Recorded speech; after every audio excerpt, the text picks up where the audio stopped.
Welcome into episode 527 of the Skate Podcast. I am Brian DeFelice, joined by Bridget Prue, who is now back from her Beanpot duties, and Scott McLaughlin. The Boston Bruins do bounce back from their 6-2 loss to the Dallas Stars with a 4-3 win over the Vegas Golden Knights. So we will get into the game and the opening shifts. But first and foremost, and I think I speak on behalf of myself and Scott, Bridget, what a call. McSweeney, McClutch. Are you kidding me? Did you think of that on the fly? So no, it's actually tied back to a story that we had run in the first period where Casey Hudson, our rinkside reporter, her hit was about all of her nicknames. So we were kind of like joking throughout the broadcast, like, oh, this is like McClutch, Mc five hole, mixed Swiss. We didn't even know what that one meant. So then as soon as she gets a penalty shot, I know I'm saying that, right? Like I'm like, this is like the one time in hockey I've ever had like the ability to pre-think anything because normally the play develops and you don't even know like what's happening. It just develops out of nowhere, but this is a penalty shot. So it's like, I think I know there's going to be a good chance here. And so it's like, I knew going into it, I was going to say something about that if she had scored what she did. So yeah, it ended up being a good call. Very rare to get a call that easy, I will say. Like it would just like wrote itself, so that always helps. I take it back. I think it's an unoriginal call now. I want to give all the credit to Casey. No, hey, she's okay. So she definitely no. It was a great call. Highlight. Yeah. See, when I put it in my reel, no one's gonna know that like Casey set this up. Like there's a whole backstory, and well, it sounds like it may have been on a platter for you then, but you still have to go and execute. And you know what? That what's her first name? Is it Kara? Oh, Carla. Carla. So I mean, Carla now has that clip for the rest of her life, a penalty shot goal with a great call. So, you know, that's really cool. I have a feeling that next year around this time we'll be hearing it again on TV, and I'll be walking by a TV and be like, "Oh, it's me!" Great. Yeah. We are. Nesson was airing last year's Beanpot. Play-by-play calls pretty frequently the last week or so. So great job, Bridget. It's obviously it's good to come through right in a big spot. So. Speaking of coming through in big spots, last night was a big spot for the Bruins. You have to kind of come back from that Dallas win. You got Montreal on Saturday, but you can't overlook Vegas. And Scott, you want to start us off with the opening shifts here? Sure. I'm sure we'll get to the third period and then having to kind of hang on for dear life. But it was a great start, and the Bruins got off to a quick 3-0 lead midway through the first period with 3 goals in 54 seconds. Fastest 3 goals for the Bruins since 2001. And it was really the power play that led the way. Alex Steeves draws a double minor high stick.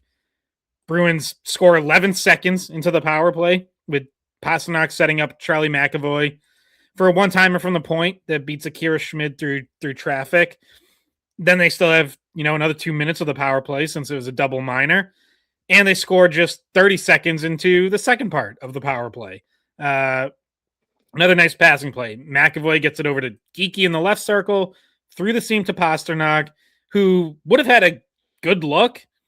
Instead makes the extra pass to set up a great look for Elias Lindholm, who buries it. So 2-0, 2 goals, 30 seconds apart. And then just to add on for good measure, the fourth line hops over the boards right after and scores 24 seconds after that. Tanner Jeannot had the pressure that forces a turnover. Corrali gets it back to Jeannot, and he roofs it. So, it for a while, it felt like, well, that was pretty much lights out. Kind of seemed like Vegas might go the way that the Bruins went in Dallas, where it's like, well, they're just never going to find their game tonight, and this one's over. Of course, they did eventually find their game in the third period, but the Bruins power play really just continuing to roll. They are, over the last 11 games, they are 10 for 30, 33.3%, third best in the NHL in that time. Not a coincidence that the Bruins are 9-2 in those 11 games. And the Bruins power play in the season, 5th in the NHL, 25.6%. So, a lot of credit to really everyone involved there, the players on the ice, Steve Spott, we mentioned it before, but like the improvement Charlie McAvoy has made quarterbacking that top unit has been really good. Their entries have been so much better. And you see once again what Pastrnak can do when he's on that strong side, especially that second goal where he, like I said, could have shot it, probably could have scored because he has an elite shot, and instead just makes the pass to set up an even better chance to Elias Lindholm. So Bruins power play is rolling right now, and it's obviously a huge part of their success. I was saying this to Scott at the time. Trying to get the puck to the bumper for them ever since Bergeron retired has been difficult. And it's like, I feel like we very rarely see like a bumper shot go in, like a bumper chance actually result in a goal. And so that set up by Pasta to Elias Lindholm was like, I don't know, like the first time in a long time it felt like. Maybe I missed one here or there, but like it just doesn't really they had a few. They had a few to start the year. Like Elias Lindholm kind of racked up the power play goals to start the season. He had like 3 or 4, maybe even 5, like in the first month, and then I think he got hurt, and then like it sort of never really came back. So it's definitely been a while, but like that was a play that was there for them to start the year, and a lot of times it was like down to Zacha at the goal line and then back out to Lindholm in the bumper. But yeah, the good news for them is they've found other options that have worked. Bridget, do you want to go next? Do you want me to go next? I'll go. I guess I can go next. Mine is to do with a few different defensemen that things have changed, statuses have changed recently, and it's kind of like the who's going to be the 7th D kind of opening shift because Jordan Harris is back to being able to take full contact, back to being able to play hockey, but he's going down for an assignment in Providence to recondition, and so he's down there currently. So he's one step closer to potentially rejoining Boston if that's what he does after his assignment. We can talk about, should he be the 7th D? Should Yogi Haru be the 7th D? Should Peak be the 7th D? But somebody who's definitely not going to be the 7th D anymore is Kolyachonok because the Bruins put him on waivers and he got reclaimed by Dallas. So he had one game played with the Bruins. Baby, come back. 2. We missed you. He played 2. Come back. So, come back.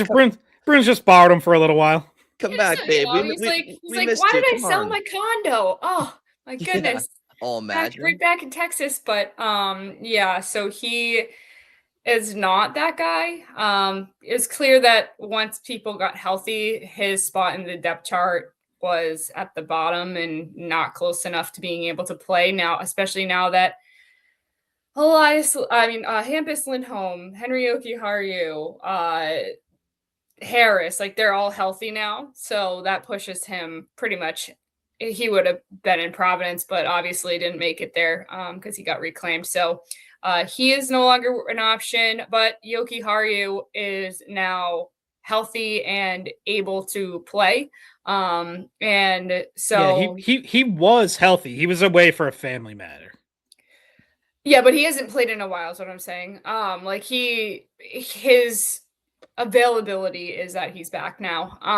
And so we'll see if he ends up going in for somebody on the right side or if they're happy with the pairs that they have now.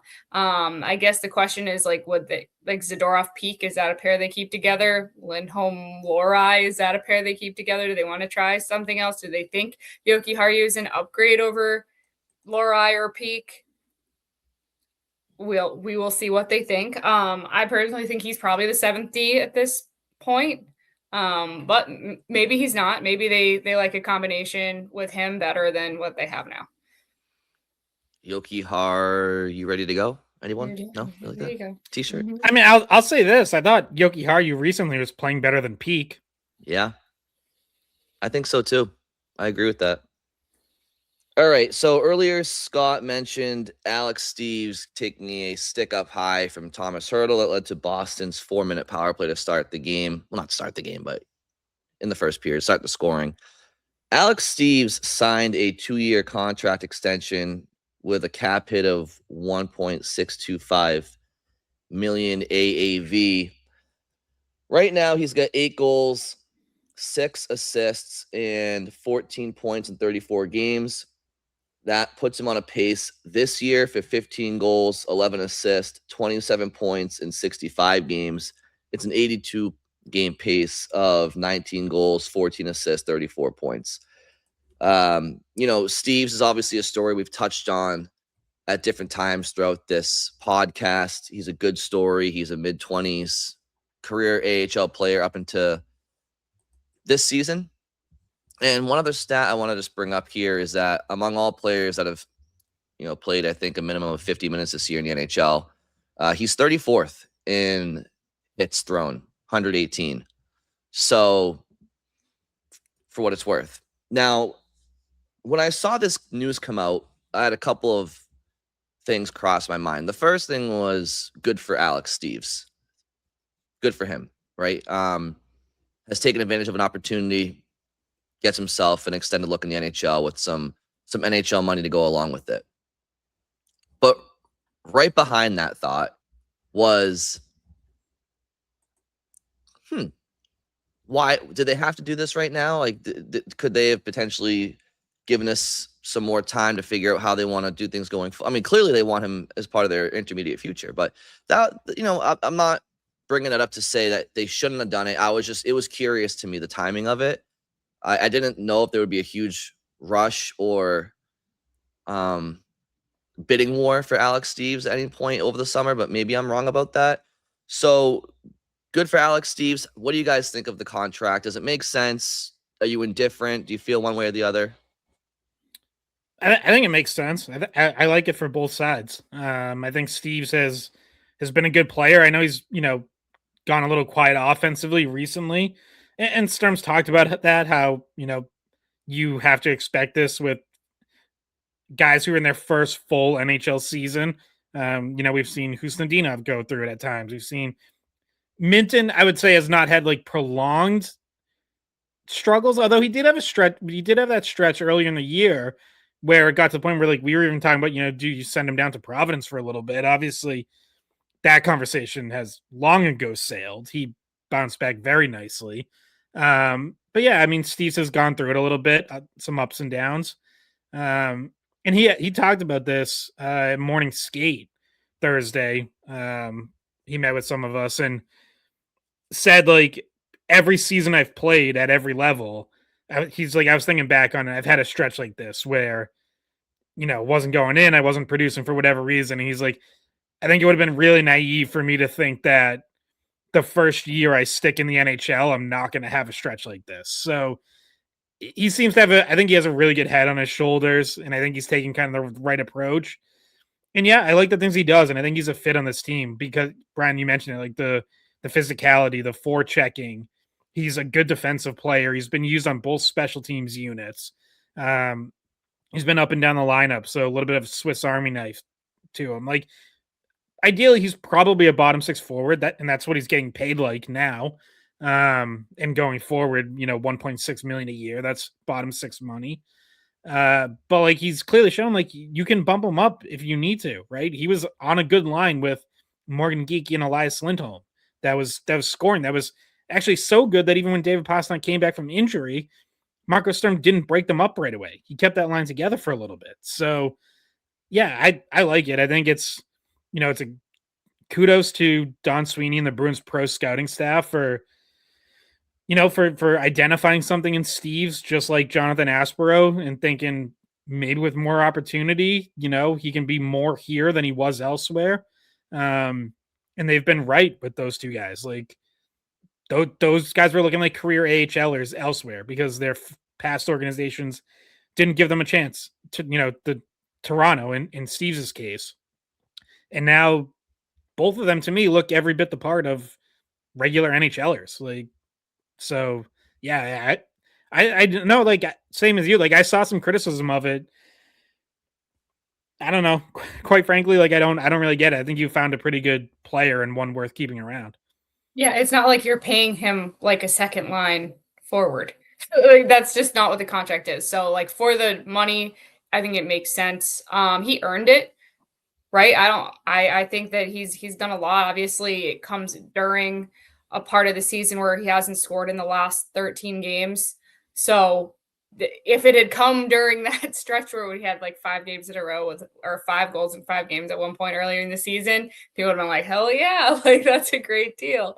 So I think it'll turn around for him too. He still had a few assists in that stretch, so production is lower, but I would give him credit for drawing the penalty, but I don't think he got sticked in the face. It wasn't like he like was driving towards the net, and I don't know. But definitely do give him credit for the one he drew in the third period where he steals the puck and nearly goes in on a breakaway. He gets hooked. Exactly. So like they score on the double minor, like both of the minors in the double minor for the high stick. So I guess, as much credit as you want to give, it's probably more on the other guy. But then, he goes on what was looking like a breakaway and gets hauled down. And that did kind of help the Bruins kill off what felt like a third period barrage of like, are they going to hold on to this? And I did think it was interesting too, that Sturm was asked, like, one of the first questions he was asked was like, did you give any consideration to calling a timeout at any point? And he was like, no, I never felt like we were in trouble. Like he was like, I felt comfortable that we were going to win that. Yeah. Speak for yourself, Marco. Yeah. I'm glad he felt that way. I wasn't worried. He said I wasn't worried. I was when Jack Eichel the puck in the slot with like 2 minutes left and it's a 1-goal game still. Bridget, how many times sitting next to you in the press box during that third period was like, are they going to call a timeout here?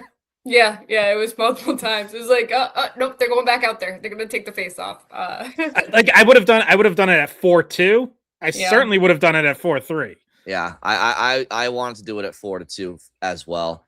So we're gonna get into the game a little bit more. So just last thing on Steeves, because I agree with you guys. I think it's always smart to have somebody who's proven that they have versatility and that they have more than one dimension to their game in your lineup, and it just provides you with depth, right? And it's at the right price, and it's 2 years. So, but the timing of it, what goes into the timing of something like this? Do you think, is it as simple as Don and Steve's representatives have been talking for a little bit and it just so happened that they signed right now? Or do you think there's more to Don's reasoning to get things done now? Is he trying to line up his roster for the end of this season? Potentially what the roster might look like after a trade deadline. What do you think of the timing on this? Am I overthinking that? Yeah, I think it's really simple for both Steeves and Aspero, which is when you're on a 1-year deal, you are eligible to start negotiating an extension on January 1st. So in both of those cases, I think the two sides started talking January 1st. There's mutual interest. They both realize there's probably going to be a pretty easy process, and it gets wrapped up quickly. Okay, so Jan 1, they could start talking. That makes a lot of sense then. That makes a lot of. When did Jonathan sign? What date was that? That was January 11th. So that was that took 10 days of negotiating. Very cool. Very cool. All right, so let's start in the first period. Sorry, Brian. One last thing I'll say on Steve, because I do get the criticism of like, well, why do they have so many bottom 6 guys on term now? What I would say to that is, the Bruins are set. The Bruins have 20 players signed on NHL contracts for next season, and will have, as of now, $17.4 million in cap space. What I would hope their approach is like, hey, we've found the depth players that we like, and we've established this foundation, right? Like that was part of this season was, being hard to play against, and identity, all that stuff. What I hope they're thinking is we found that, so let's keep these guys around. And now that money we have left to fill our last 1 or 2 roster spots, let's aim high, right? Like there's no settling. There's no need to go get more third or fourth liners, more third pairing defensemen. That money goes to impact players, or at least that's what we're trying for. And Rasmus Andersson was one of those. Obviously, they were unable to negotiate an extension, but that was part of that thinking. I And imagine he didn't play for Vegas, by the way. He's having visa issues, they said. yes. So he still hasn't played for his new team. Yeah, he did arrive. He arrived in Boston during the game. So like he was there at the end of the game last night. So I don't know if that means anything got settled or he was just allowed to travel but not work.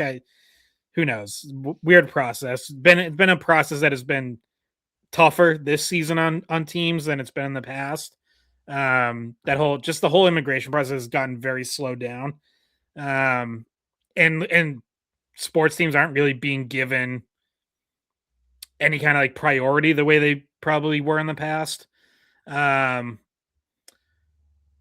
But yeah, like I would imagine that any other potential trades or guys they target in free agency would be higher in the lineup guys. That's what I would hope. That's what I would think would be their approach from here. Yeah, and I guess we just don't know who those people necessarily are that they're interested in. But that's a story for the off season or when trade rumors come back up, when we get the next breaking news tip on who they might be interested in. So yeah, Brian, what was that you wanted to transition to the first period? Well, yes, I wanted to kind of expound upon Scott's opening shift and good word. Oh my god, I know, right? I was nervous I said the wrong one for a second there. I was like, should I have said expand? But anyway, I think that both work. So McAvoy gets his 4th goal of the year, and before we started recording, I just double checked it and told you guys, but 3 of the 4 have come in the last 7 games for him. So he's starting to get going in the goal scoring department. He's got a 28 assists or 9 assists. I mean, whatever that is. So he's been getting assists. He's been playing really well, but that was obviously good to see him find the back of the net again. Geeky's pass to Pasternak, when I was watching that live, setting up the Elias Lindholm goal, I had no idea how that pass got through the penalty killing box there and to get to Pasternak. But then after watching the replay, it was a no-look pass from Geeky. He completely sold that he was going back to the point, and so that's how that stick lane opened up to get to Pasternak. So great pass by Geeky. 2 assists for him on the night. Again, hopefully a sign of more to come for him.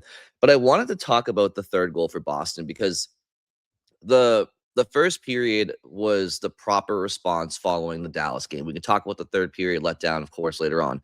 But that first period, that's how you're supposed to come out and respond. And Mark Kastelic puts Shea Theodore through the boards. That was a fantastic forecheck. But the Tanner Jeannot goal. Take out Team Canada. I know, huh? Jack Eichel almost took out Charlie McAvoy with that shot off the foot in the 3rd. His own teammate. Yeah. I feel like Eichel I don't know if Eichel kind of looked at the heavens. I'm not sure if he did that because he missed a scoring chance to tie the game, or he may have knocked out one of their top defensemen for the Olympics. Yeah, neither would be good. But that's the crazy thing about that final sequence was it's like when you get it to be that close and you're hemmed in your own zone, like you're asking for an injury at that point. Like that's when you are putting guys in a tough situation where they think, oh my God, I have to block this shot. These are 2 important points that we have in front of us and we need them. And Charlie McAvoy said, it was my turn to do that. And like, that's a very noble thing to know when it's your turn to kind of risk it and do it. And especially when you're wearing a bubble and your jaw was just broken not that long ago. But still, like, if it's not an extra attacker situation, you're not in that position. Right. If it was still a 4-0 game, probably no extra attacker on the ice, and 1,000%. so like you're putting your teammates in a situation where they have to be blocking shots, which obviously is what's gotten a few. Like it was what injured Charlie McAvoy. It's what injured Hampus Lindholm, where he missed a bunch of time with his knee injury. He took a shot right off the knee. Like it happens, so you don't want to put yourself in that position in the first place. Hampus Lindholm should have iced the puck a few more times to really put Charlie in danger there at the goalie pulled. But yeah, we'll get to the 3rd period. But and Scott, I'll go to you just quickly on, and then Bridget. But I want to give Tanner Jeannot his flowers here because I know he scores last night, so it's an easy day to come in afterwards and talk about him. But he is somebody that when the Bruins brought him in, hand to the sky here. My eyebrows were raised, just at the contract, the lack of production the last handful of years, whatnot. But he's 12th in the NHL in hits, which is, to be expected by him. But last night, Tanner Jeannot gets his 5th goal of the year.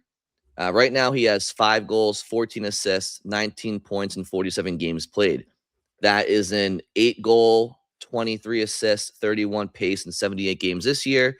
It's a pace of 9 goals, 24 assists, and 33 points over 82. Obviously, he missed some time. Well, that is nearly double. That pace is nearly double what he's put out the last, pretty much every year in the NHL besides his career year of 41 points. I think that Tanner Jeannot deserves, a nice golf clap for how he has played this year. And if you're getting 30 points out of him and he's bringing you everything else that he's bringing, will he ever hit his career high of that 141-point season, 24-goal season? No, probably not. But if he's giving you 25 to 35 points throughout the term of his contract and he's giving you all the other intangibles he offers, then Tanner Jeannot is a good signing, and you just leave it at that. Yeah, I think like if you still have questions about the term and the longer, the long-term commitment there, like that's completely understandable. This year, you are more than getting your money's worth. So, yeah, it's definitely worked so far. He's been a tone setter. The offensive production has been much better than his last few years. And he's done it like, yeah, there was that stretch where him and Kastelik were both on the third line with Minton. And, maybe that gets them into a few more offensive situations. But they've also continued to chip in pretty regularly on the fourth line, right? Like that's been a fourth line that we've seen some fourth lines from the Bruins in recent years that have been absolute black holes offensively. Like not to pick on like any one guy, but like Johnny Beecher went 70 games without a goal. I remember Jacob Lauka one year had a similar stretch where it was like 60 games or something without a goal, and he was playing pretty much every game.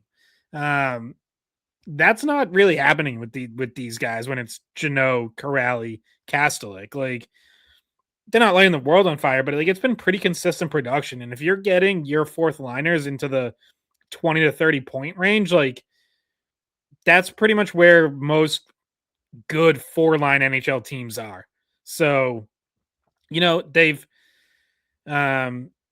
it's been big. And again, and what they do physically is, it's when they're on their game, it's relentless. Like, yeah, they have off nights every now and then. Kind of got to expect that when you're playing that kind of hard, heavy brand. Like, realistically, you can't do that 82 straight games. But when they're on, which I thought they were in this game, at least for 40 minutes, that's what it's like shift after shift. It is that Kastelik hit on Shea Theodore. It's Jeannot forcing a turnover and then finishing. Like they were on top of Vegas at least for 2 periods. The whole team could have been more on their toes in the third, but they definitely helped you early on. And what a finish that shot was too. Bridget, if you were calling that play, what would you have said on that play-by-play? I don't know. Like it was a great, I would have said, oh my God, they just scored another one, because that was like the third goal in 54 seconds. And it was just like one after one. Like another goal for the Bruins. Don't you know? Don't you know? I'm not Canadian enough. I was gonna say he's a sniper, don't you know? There you go. Here's the problem is like that might have been my only call where I've ever thrown in like something that was like relatively like not a joke, but like, you know what I mean? Like I normally keep it like all business, which unfortunately for me, that's just like how I naturally am, but that's not what people want. People want like a little bit of flair. So I got to work on that. But no, I didn't. You both thought of that, and there's no way in hell I was ever going to think of that. You just send me your lineups, but before games that you call, and I can put these together for you. Thank you. I need the help. Yeah, definitely. We'll send, then we'll get that all, put it in a reel, get it all sent off to ESPN, see what happens. But yeah, no, it would have just been like, I mean, like McSweeney, like you can borrow from the Don Sweeney-Sweeneyus. Like she makes a great pass. McSweeney's a McSweeneyus out there. Oh my God! See, maybe you should be the play-by-play person. I don't know. We're just gonna be in your ear, Bridget. We're just gonna get you. Get us in your ear. Well, if you're calling for the Bruins, you have to have like some bear puns ready. Like you gotta have, clawing and like Yeah, yeah. just different bear puns. But anyway, what I was gonna say was that this fourth line is they're just a good fourth line. Like they're what you want from a fourth line. They have an identity, a clear identity. They are a big bad Bruins identity. Everyone on that line is really hard to dispossess. I mean, two of them are incredible fighters. I don't think Kuraly really is much of a fighter, but he's still tough, and he's not going to get pushed around. But like Jeannot and Kastelik are well-known good fighters. Though that fight against Lauzon didn't go so well, but he just kind of like fell right in the. Nobody really ended up throwing a punch, but anyway, Kastelik tried to fight Lauzon after the hit on Theodore. Like Lauzon was like, okay, I gotta stick up for my guy here, even though it was a clean hit. But yeah, like that's a line that has an identity that you can put out there in matchups and not feel like they're gonna get exposed. That it can fight. That they can score, which is what, like you said, Scott, they've been missing from a fourth line. Even if it was a tough line that had some tough guys and some identity, like you need them to score too. But I think Kastelik and Jeannot work well together. I think Kuraly's an outstanding penalty killer and good defensively. So it's not a line that you're worried about in the D zone.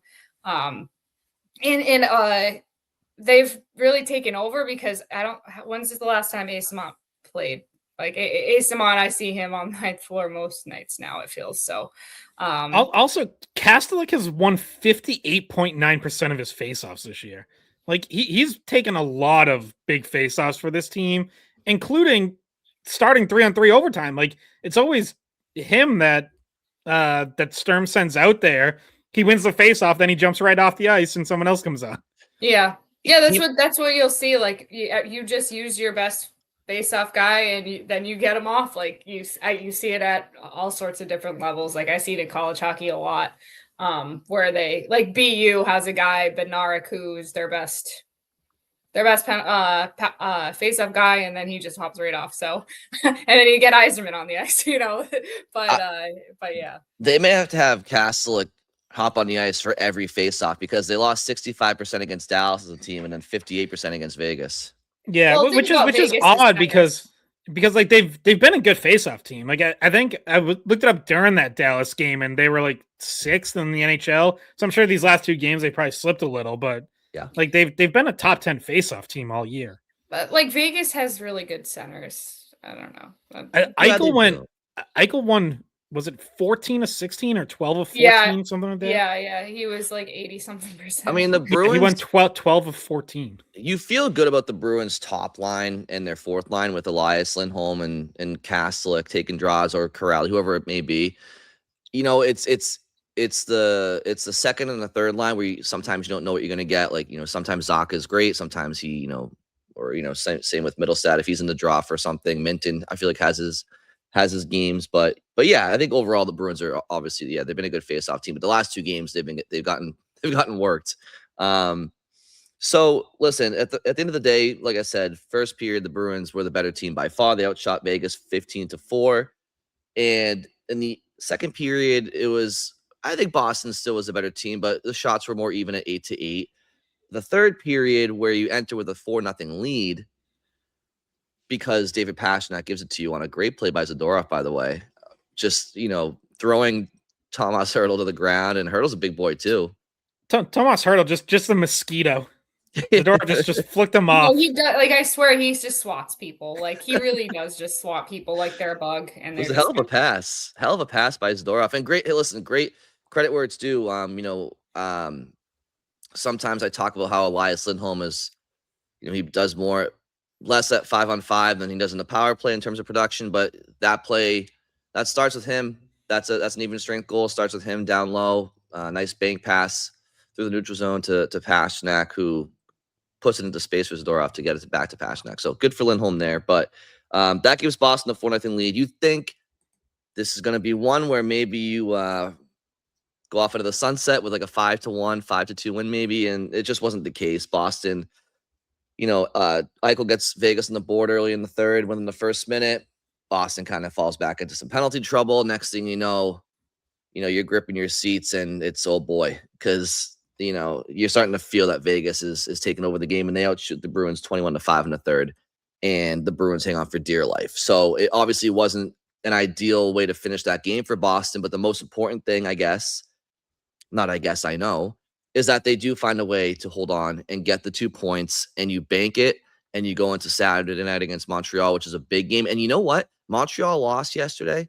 So the Bruins, I want to say, I have to double check the standings. I think the Bruins are only 3 points back of Montreal right now, and they have the same games played, I believe. So, the Bruins, you beat Montreal in regulation, top 3 in the division's now on your sights, big time. So, but the third period, a little too close for comfort, right? Yeah, for sure. And that's, it's two things, right? Like, one, yes, that they had to be better. And I think David Pastrnak kind of outlined this after the game with his comments, which is like, yeah, that they have to be better, and there's things that they have to learn from that. Starting with, don't get in penalty trouble. Like, they just kind of got careless to start that period, and all of a sudden it's 4-2, and it's like, boy, like, you better wake up. And they did a little, just in the sense that, like, they seemed at least to be focused, but like they still weren't getting out of their zone. But the other part of it is, like, that's a really good team on the other side that, by the way, was also coming off a loss. So they want to bounce back. They take pride in not losing 2 in a row. And like, yeah, they made their push. To their credit, they didn't just roll over and say, well, it's not our night. Like, they kept fighting. And there's gonna be games like that when you're facing one of the top teams in the league. Maybe you catch them on a complete off night and it turns into an easy win. Or maybe they remember they're one of the best teams in the league and they land 21 shots in the third period. So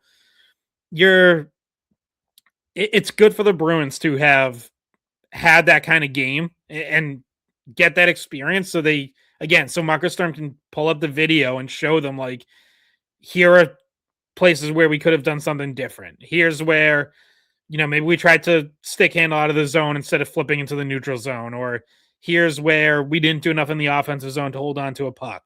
And like, if the Bruins are going to get to the level where, like, they are a playoff team and maybe one that can even make some noise, like, you got to learn how to close out really good teams when they're making a push. And ultimately they did, but while having a 4-0 lead turn into a 4-3 lead. So, you gladly take the 2 points. You celebrate what you did through the first 2 periods when you were clearly the better team. And then you drill down in that third period and learn from it. Yeah. Yeah, it was a close one. Very, very close. And Vegas practice at Aganis before they played Boston. So that was the day before. I think that's where they practiced, and they Eichel went and talked to a lot of the guys at BU.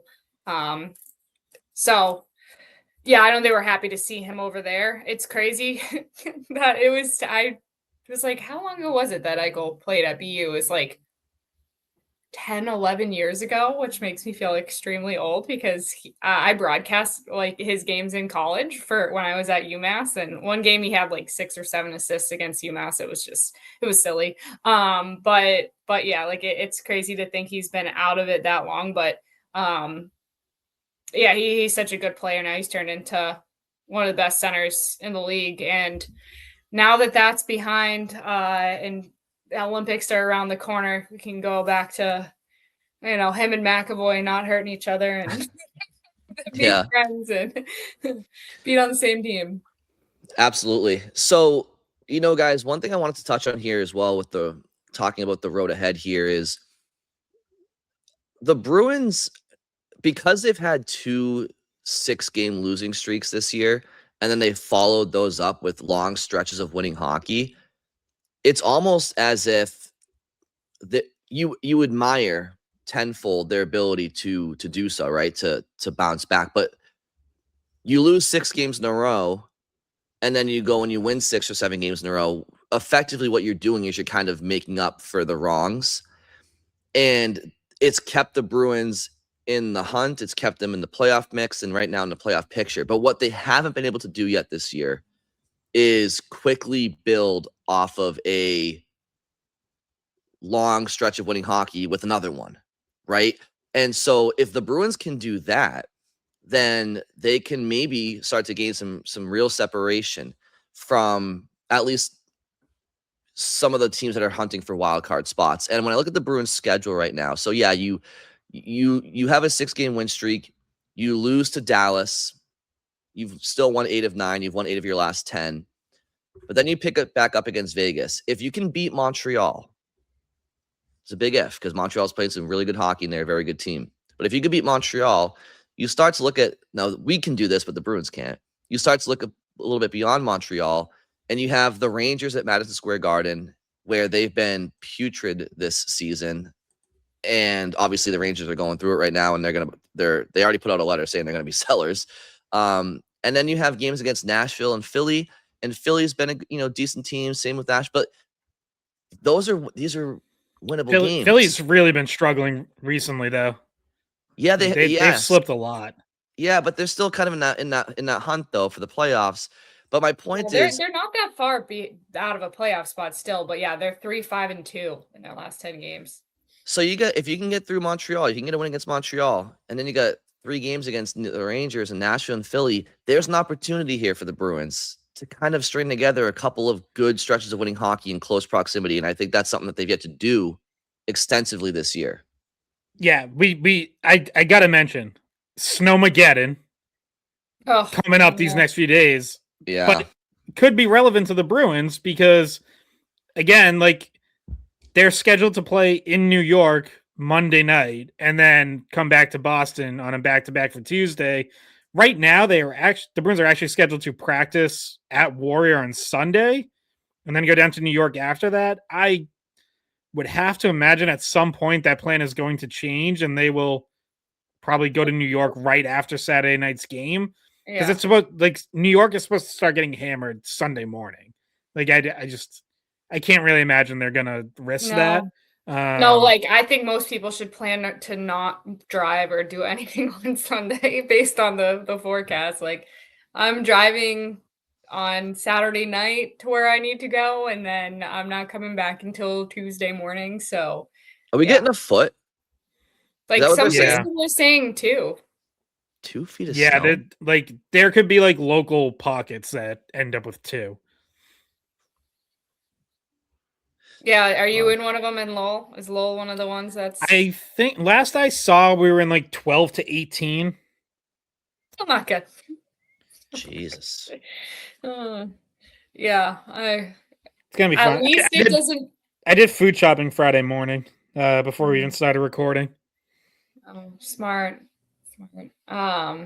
Yeah, you're worried you're gonna get snowed in. But no, the unfortunate thing is before that too, Saturday is supposed to be so cold. It's supposed to be like high of 10, low of 6 or something like that. And I have a double header at BU, so I have to do the women's game and then run across there's like a field in between the 2 rinks because BU has 2 different rinks. I have to run at like 6:30 p.m. when the sun's down. It's going to be freezing to the other rink, and I'm not looking forward to that already. So, man, well, everybody stay safe and stay warm. I kind of felt it in my bones. You gotta take the secret tunnel, Bridget. That goes under Nickerson. Yeah, from McGannis to Walter Brown. Yeah, just ask someone about it. I'll just tunnel myself. Just like bring my own shovel. Get out of the elements. No, but if people are on campus and they see me sprinting, just get out of my way. Just get out of my way. My friend got a video of me sprinting between games already earlier this season. It's a sight to behold. But yeah. All right. Well, there are maybe a few more items to get to before we sign off. Bridget, did you want to talk about what you put in the chat there? Oh, yeah, I just wanted to mention Dean Letourneau and James Hagens both got nominated for the Hobey. Like, at this point, the list is very long. I'm going to say there's like 80 players on the list. Yeah, because, okay, so what it is each coach nominates a player or 2, or some of them did 3, but each coach nominates, like, guys from their team. That's how the process starts. And then there's fan voting and committee voting, and that narrows it down to 10, and then 3, and then the winner. So I just wanted to mention it because, I mean, at the very least, it means that the coaching staff believes in those guys and wants to reward them. And I think Hagens is kind of a no-brainer, but I don't know if we would have been talking about Dean Letourneau having a Hobey Baker nomination at this point in the season when it started. So good for him to be even, in that conversation where Greg Brown thinks, no, we're gonna give him this nomination. Well, I will say, like, I think the expectation would be neither one's a top 10 finalist. No. Which I just ask, like, for Hagens, is that disappointing? Yeah, like going into the season, I would have said, like, I would really like to see him in that conversation. Yeah, I think that's fair. I mean, top 10, not in the top 10. Yeah, I think that's fair. I mean, I think, like, if he wasn't in the top 5, but yeah, there's something about that nice round number of the top 10. I don't know. Yeah, I'm not saying my optimism for him in the NHL is fading because of it, but yeah, in a small sample size of just this year and in a vacuum for just this season, yeah, you would have liked to have seen them a little bit higher, probably. Yeah, and Ryan Leonard last year was a really strong candidate that made it top 3, didn't end up winning, but like, I thought maybe when Leonard left, that would open up a lane for Hagens to be the guy and maybe be in that kind of conversation. But they're very different players, like extremely different players, and so yeah, that hasn't happened. I just think that Hockey East really doesn't have a great candidate this year.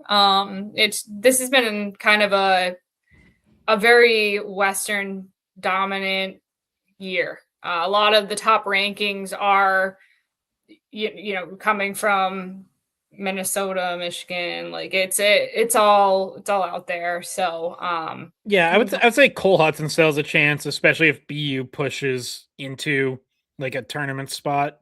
Yeah, and that's my rinkside hit tonight. So nice. Tomorrow night. So just but it's an uphill battle for those guys. And Hudson, like, he does a lot by himself. So, like, he needs some of the other guys around him to kind of start putting the puck in because he's a really great passer. He's a good playmaker, but they haven't found the back of the net on all of the times he set them up. So, if things were going in for the other guys, I think it would help his case, but we will see. I'll also say quickly on Hagens is that I do see maybe not a lot, but a minority amount of people who think that his ceiling in the NHL is a 2C. Like, they're already declaring that his ceiling is a 2C.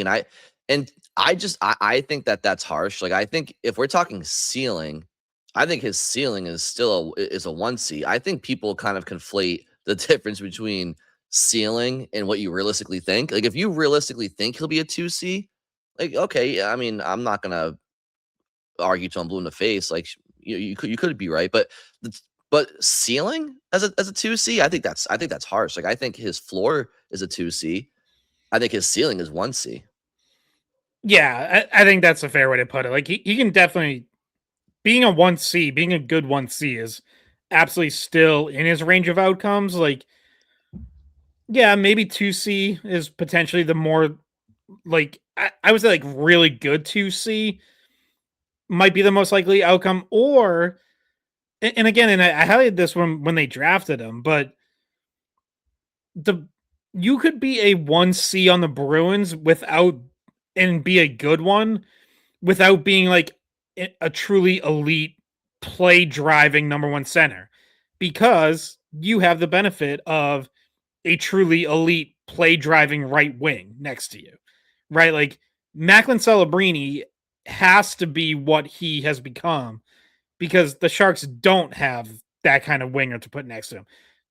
The Blackhawks don't have that kind of winger for Connor Bedard, right? Like, so those are different situations. So James Hagens may very well, in fact, I would bet he's not going to be as good as Macklin Celebrini or Connor Bedard, but you could still have a really good first line with him centering it because you have David Pastrnak, who is a cheat code. So that could still happen. And also, by the way, also possible James Hagens ends up as a wing.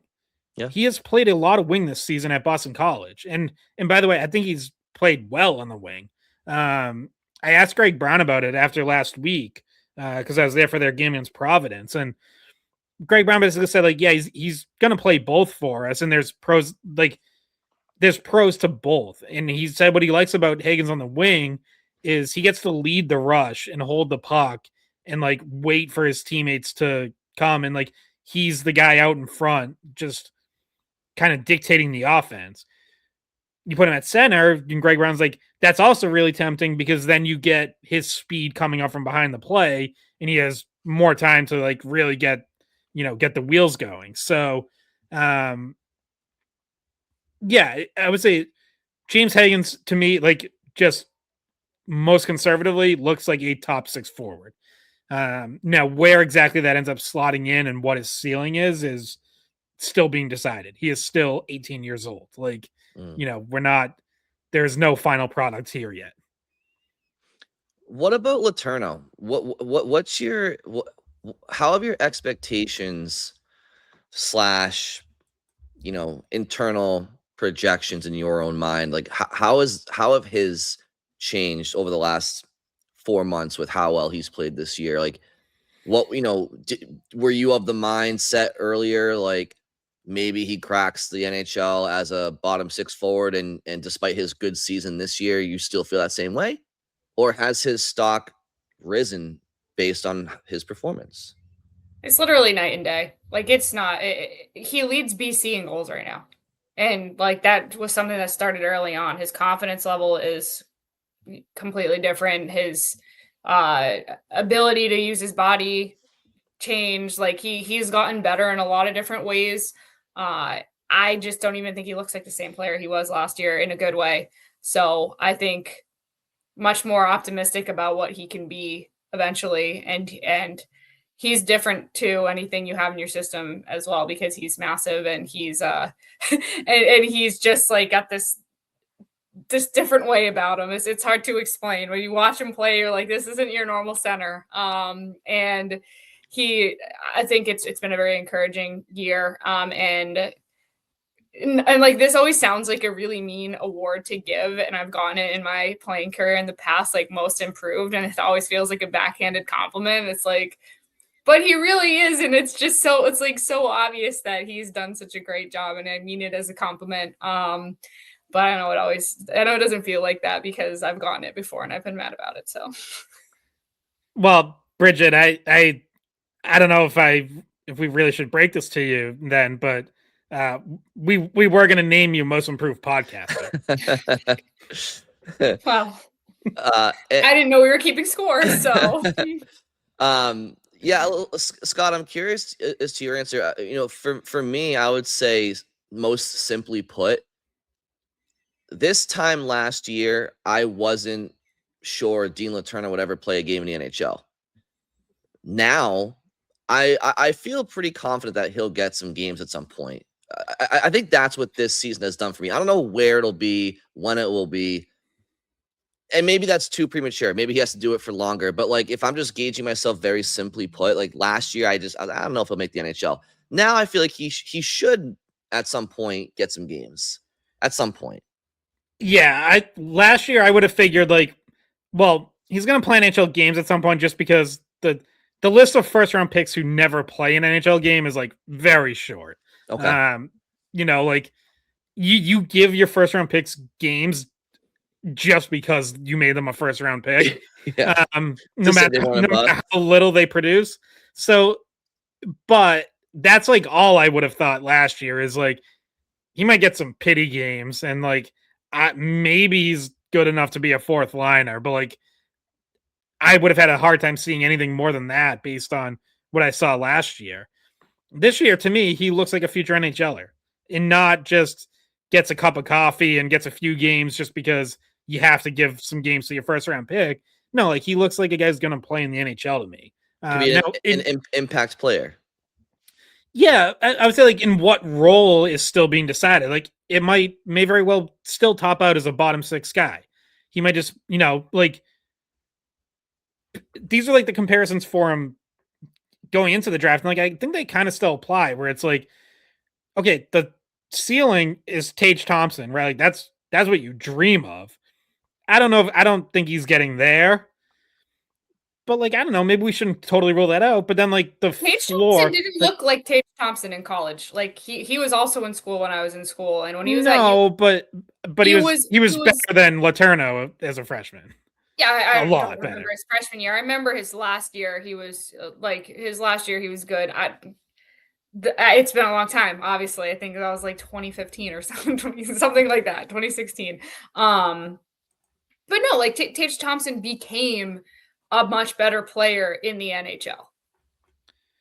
Yeah, Tage Thompson as an 18-year-old freshman scored 14 goals and had 32 points. So like that is very different than 0 goals, 3 assists. Yeah, no, but just comp like this year to a year that he had. It's not that different. Right. Yeah. So he only played 2 years at UConn. The second year he had 19 goals in 34 games. So yeah, I mean Letourneau might end up not very far off that. So yeah, what I was gonna say though is like the floor for Letourneau was kind of like Brian Boyle, right? And it's like you'd be kind of disappointed if you got that in the first round, but Brian Boyle was still a good, useful NHL player, right? Like he wasn't garbage. You hope a first round pick is more than that. But you had a mid-20s first round pick, and there's been other first round picks you've gotten that have panned out to be less than a Brian Boyle type. So, I mean, Johnny Beecher was a first round pick. Zach Senyshyn was a first round pick. Like we could go through the list of first round picks, but let us not. That is not today. I'm gonna puke we're over talking here. about the 2015 draft again. Oh no. I'm gonna puke. Yeah, if you're following along at home, you just hit bingo. But yeah, it's if you even get Boyle, like I don't think that's a bad thing. So like at this point, I think that you got to be happy with what you see, and who knows what he'll end up being. He came on our show this week in Hockey East and talked about Tage Thompson as like a comp for him because it's very hard to find someone that big. And so a lot of the guys that are that big and centers, they'll comp to Tage Thompson. And because he's become such a great player, that's a good person to kind of try to model your game after. So Bridget, thanks for joining us today. I know it's, being in the presence of an A-lister can be tough to schedule you now that you've missed viral overnight. Do you want to get to No, it's not. I mean, so yeah, I wanted to get to, we had a mailbag question that had to do with this. I don't know if we should start with the comments from Charlie McAvoy or the question. Maybe do you think go to Charlie's quote first and then go to the question? Yeah, and set it up at, so Thursday night was hockey is for everyone night for the Bruins at TD Garden, which most teams celebrate at some point during the season. And McAvoy was asked about it after the game and within the context of the popularity of the show Heated Rivalry, which has been like a massive hit. And has brought new fans to the game. Like people are kind of just checking out hockey really for the first time because of that show. So that was the setup to McAvoy being asked about the show and Hockey is for Everyone night. And, does he see like growing acceptance of the LGBTQ community in hockey? And Bridget posted the video of his answer, which has definitely gone viral. We were up over 1 million views like as of early this morning, so it's almost at 2 million now. But it's so I'll read the quote. So Fluto Shinzawa of The Athletic asked, and I just don't think a lot of NHL players were actually asked about it, right? It became so mainstream that like it's everybody knows what it is now. And so like the fact that it's not called the NHL, they couldn't use that as their actual, there's copyright issues with it, but like it's about professional hockey league, like it implications to all of that. Have you guys watched? Yeah. I have not seen it. unfortunately. I did. I watched the first 4 episodes in a row.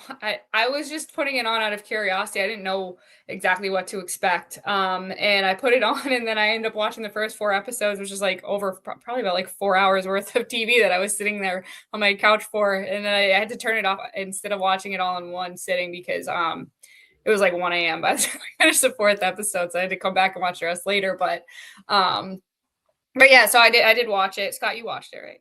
I've watched the first 2 episodes. Because eventually it got to a point, like, I don't watch a ton of TV anyways. I think I've talked about it on here before, how far behind I am on Stranger Things.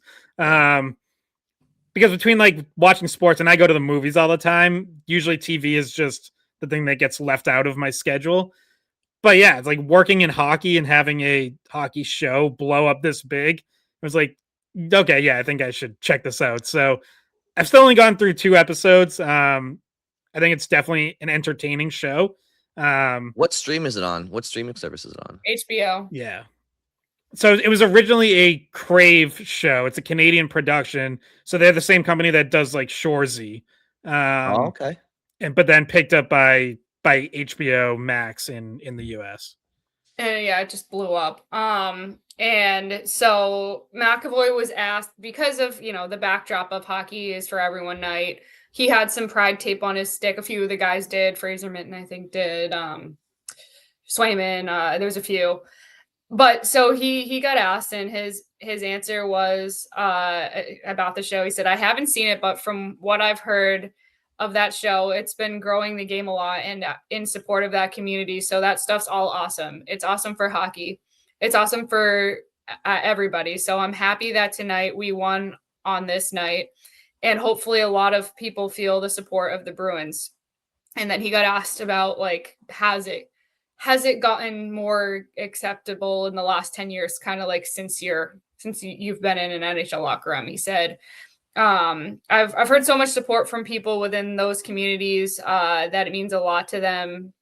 So the least we can do is show our support and show that we're all on the same team. And then, like, about the growth, like he said, he thinks that it has come further. And so yeah, like, obviously that was something that was important for people to hear. I think he did a really good job when asked the question, because I was honestly, when I heard the question, I was like, I have no idea like what to expect with this answer, just because it has been asked, right, to other players. And it's kind of like maybe he wasn't expecting it. So I was like, I don't really know, but he's been someone who has always been supportive. So I thought he did a good job handling what was probably a difficult question for an athlete. And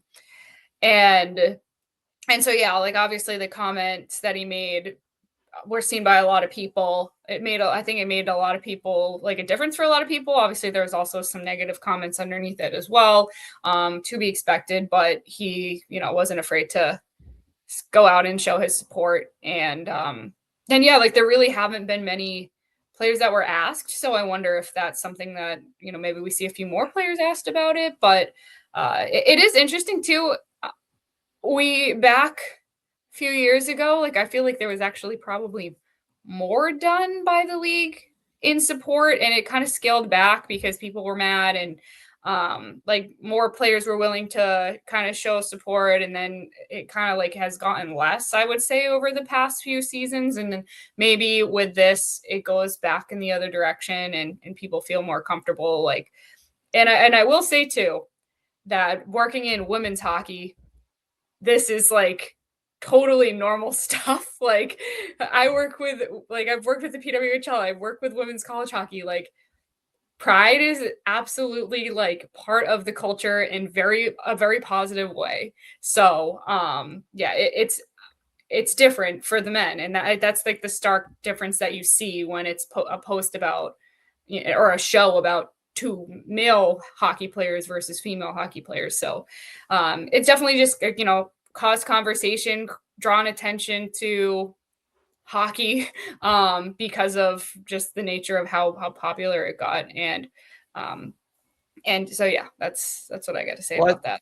I mean, yeah, and Charlie did a great job answering the question. And I speak for myself, and and I think I speak for the two of you and everybody listening, like hockey has meant so much to me throughout my life. It's brought me so much, love and happiness and joy, and hockey is for everybody, and I mean everybody, and that's the message, right? And in addition, like, do you guys remember the email we got back in like October, November, maybe about like the blind hockey? Blind hockey, yeah. So blind hockey and sled hockey and people like people that are deaf. Hockey is for all people, right? And it's so amazing to see, like, yeah, that blind hockey tournament that brought so much like joy to my heart to know that people have been accommodated to play hockey that like have impaired vision, and that's just like, so it's for everybody. So good message, and definitely agree with everything. Yeah, and those groups were all represented on the ice pregame too. There's a representative from a Pride League, but also from a deaf hockey league, a blind hockey league, a sled hockey league. I did want to read an email we got from Katie. This actually came in before yesterday, but very much tied in on this exact topic. And she said, "Hi guys, I'm a huge Bruins fan and now also a huge Heated Rivalry fan. Watching the show brought up conflicted feelings I didn't know I had about NHL hockey. First, have you watched it? What did you think?" So we just answered that part. Second, feels like the themes explored in the show are playing out in real life and not for the better. The Ottawa Senators released special jerseys with Hollander and Rosenhoff, so those are the two players that Heated Rivalry is based around. They sold out in person within the hour and drove sales online from all over the world. I went on Twitter to check out the comments on this. I thought I would see happiness and exuberance. I was shocked to see some of the worst homophobic comments I've ever seen. So two things. First, it seems like there's an untapped market for the NHL to garner a new fan base that is younger and more open-minded. One, frankly, they never would have courted themselves. Second, it equally seems that the rarely spoken about homophobia in professional ice hockey is still as present as ever. These are two rival trends. Can Heated Rivalry and discourse around it open up minds and new doors for gay players and a gay fan base, or is this closed-minded? And she says, let's call a spade bigotry here to stay. It's a really good question, Katie. And obviously,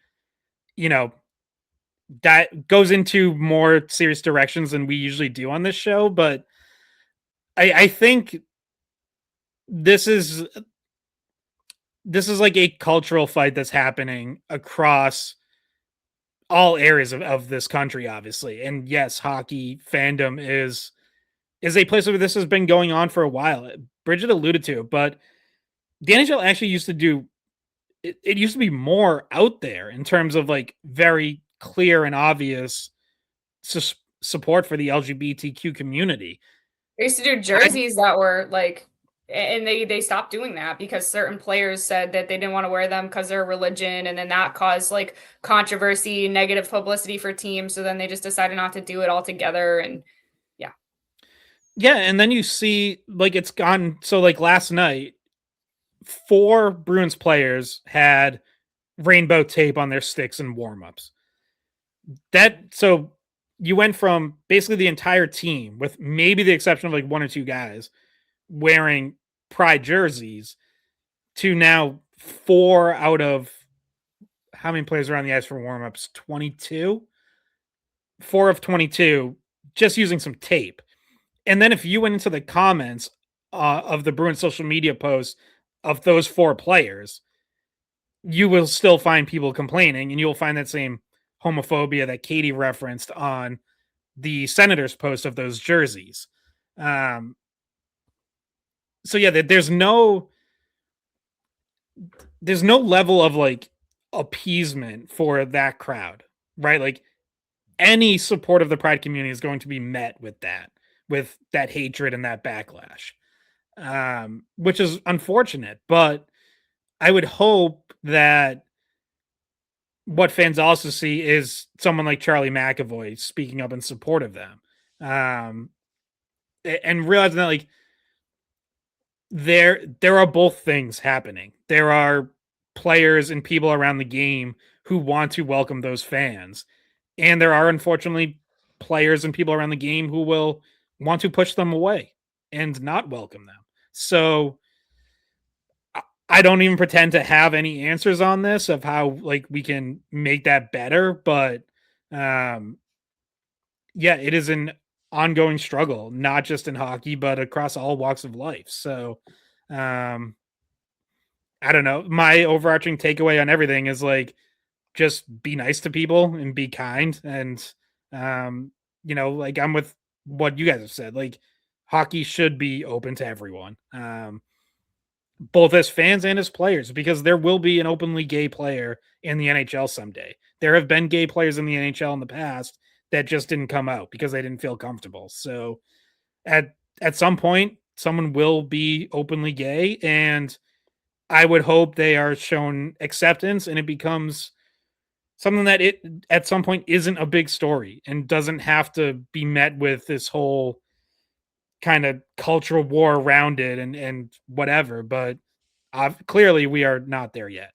No, based on the posts that I put up, we are not there. But that's Twitter culture too, right? I want to make sure that we call out like this isn't like, right. How many of those comments from let's people hiding behind Twitter usernames would say any of that if they were talking to Charlie McAvoy face to face? Yeah.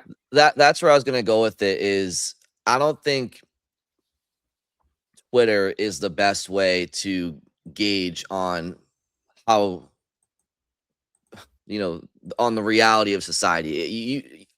Twitter's great in the sense of like being able to connect with like Bruins fans and listeners of the show, and I only go on Twitter strictly for Bruins NHL hockey content coverage, networking, and it's awesome to get to connect with our listeners and just fans of hockey and the Bruins and all that stuff.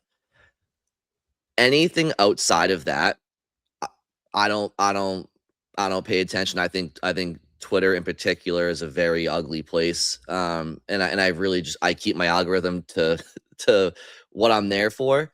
And you're always going to get, the worst of society comes out on that app because people are faceless and they're behind a keyboard, and 95% of the time it's those people that don't even have their own picture on their profile. So I don't, progress may happen and hopefully is happening.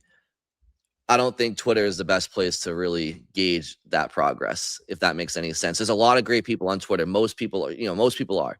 But and our comments on this video are now going to also reflect that. So that's what's we're gonna have those comments on this on this video. But I mean, that's fine. Like, yeah, whatever. Like I think that's the sad part is that I think the reason why that people aren't like hockey players aren't doing more with Pride is because they're afraid of the backlash. Like I think that more of them would have used Pride tape, which is a very small gesture, and more have in the past, because in the past the backlash wasn't as strong, right? Like as we are in this moment now. So I think there's fear in players voicing acceptance because they don't want to lose their fans and think that they probably have a good chunk of fans that don't agree with that sentiment. So like there's just fear of like what's going to happen if I say this. Is it going to offend too many people that are support us or whatever? Like it's tough.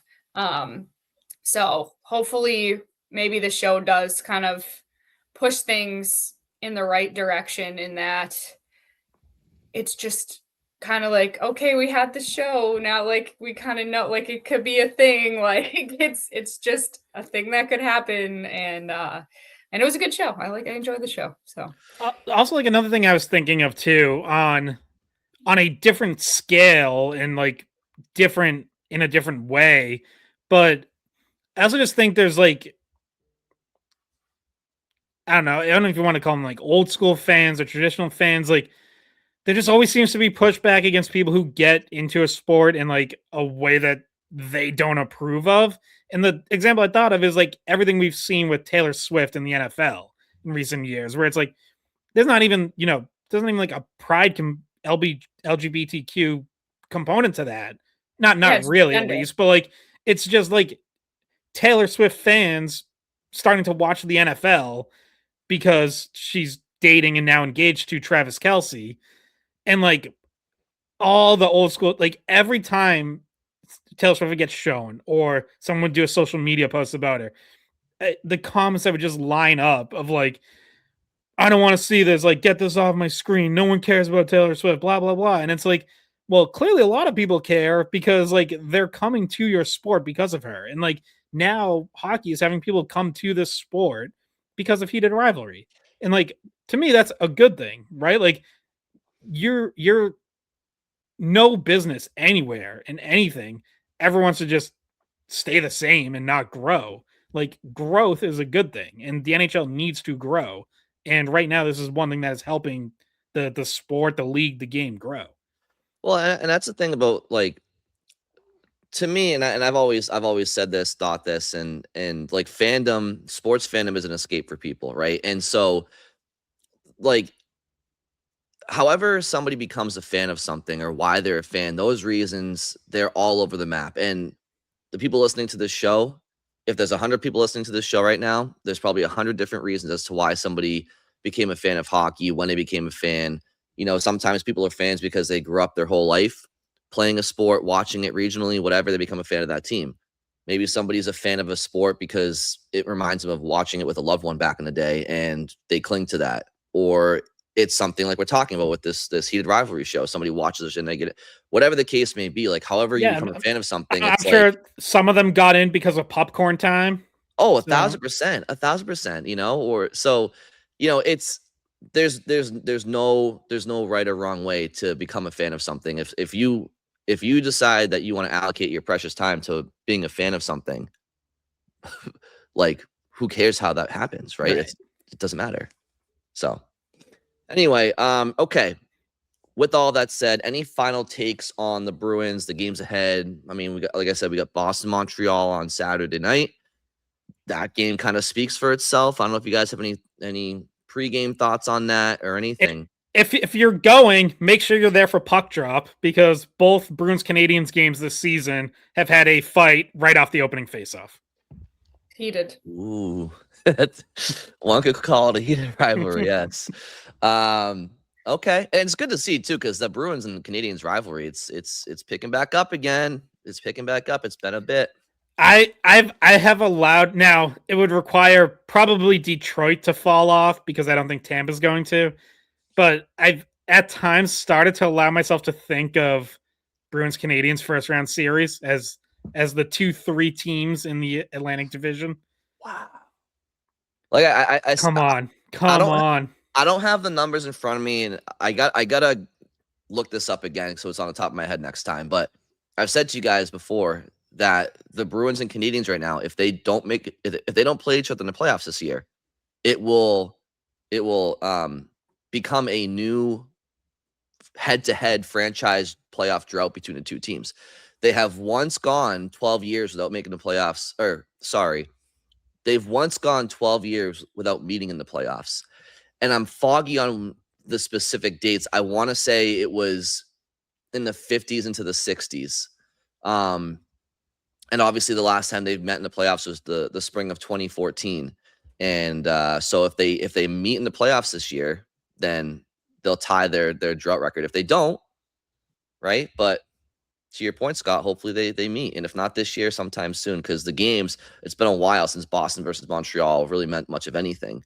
And both games so far this year have been great. You had the first one in Montreal, Hockey Night in Canada, first place on the line. The fights you mentioned, the Bruins get the win. The McAvoy infamous shot to the face game, which sucked for him. And then last game they met, it was a good competitive game. We thought Boston took a 3-2 lead after the second period, or heading into the third period, they don't. And then Nikita Zadorov's stick snaps a la Carolina last season, and Montreal gets the go-ahead goal parade to the box for Boston. Next thing you know, it's 6-2 in what was a pretty close game before that. So it's great. It was a great start. I mean, that was one of the most like juiced up atmospheres of that building. Like it started out strong. I was like, this is gonna be a good one right before the holiday. Like, and then it just trailed off. But it was a fun start. So yeah, definitely be in your seat before that, or have your TV tuned in before get at least 10 minutes before. All right. Well, yep. Enjoy Bruins Canadians. I guess we'll see what happens with the snow. I don't see why we wouldn't be able to do this on Monday unless people just don't have power.